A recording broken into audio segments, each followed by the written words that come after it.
चलो दूसरा में हम लोग पढ़ेंगे अपेक्षिक अपवर्तनांक। अभी हम लोग पढ़ेंगे निरपेक्ष अपवर्तनांक। Yes sir. 5 माध्यम का निकाले। निर्वात का तो जानते हैं कि 3 लाख होता है, उसका 1 ही होगा अपवर्तनांक रिफ्रैक्टिव इंडेक्स। बाकी पानी का निकाले, हवा का निकाले, ग्लास का निकाले और डायमंड में निकाले। चारों का अपवर्तनांक निरपेक्ष अपवर्तनांक निकाले। अब अपेक्षिक अपवर्तनांक। अपेक्षिक अपवर्तनांक क्या है?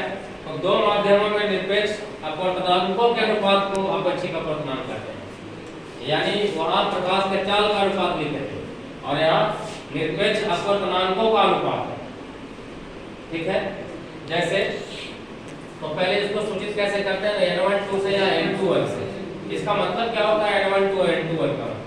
इसका मतलब यहाँ लिखे हैं n12 का मतलब माध्यम 1 का अपेक्षिक अपवर्तनांक। माध्यम 1 का किसके सापेक्ष? माध्यम 2 के सापेक्ष। यानी माध्यम 1 का अपवर्तनांक निकाल रहे हैं हम लोग 2 का सापेक्ष। 2 को माध्यम है, माध्यम 1 और माध्यम 2। तो माध्यम 1 का अपवर्तनांक निकालना हो माध्यम 2 के सापेक्ष, तो इसी को बोलते हैं अपेक्षिक अपवर्तनांक। यदि ऐसा लिखा होता तो माध्यम 2 का अपवर्तनांक माध्यम 1 के सापेक्ष। और ये निकलता कैसे है? तो n12 निकालना है यदि, यानी माध्यम 1 का अपवर्तनांक 2 के सापेक्ष निकालना है, तो माध्यम 1 के निरपेक्ष अपवर्तनांक में माध्यम 2 के निरपेक्ष अपवर्तनांक से डिवाइड कर देना। उसी तरह 2 का निकालना है 1 के सापेक्ष, तो माध्यम 2 के निरपेक्ष अपवर्तनांक में माध्यम 1 के निरपेक्ष अपवर्तनांक से डिवाइड कर देंगे। इसी को और विजुअलाइज करके हम लोग लिख सकते हैं। देखिए n12 बराबर है n1 बटा n2। तो यदि हम n1 का वैल्यू निकाले तो n1 बराबर, यानी n1 क्या है? निरपेक्ष अपवर्तनांक।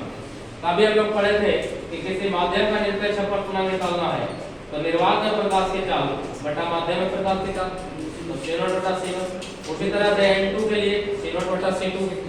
अब ये यदि ऊपर मल्टीप्लाई में जाए तो उल्टा हो जाता है, तो c0 बटा c2 जो c0 बटा c1। ये दोनों कैंसिल हुआ, बच गया c2 बटा c1। यानी n12 निकालना है माध्यम 1 का माध्यम 2 के सापेक्ष अपवर्तनांक चाहिए, तो माध्यम 1 के प्रकाश के चाल से माध्यम 2 के प्रकाश के चाल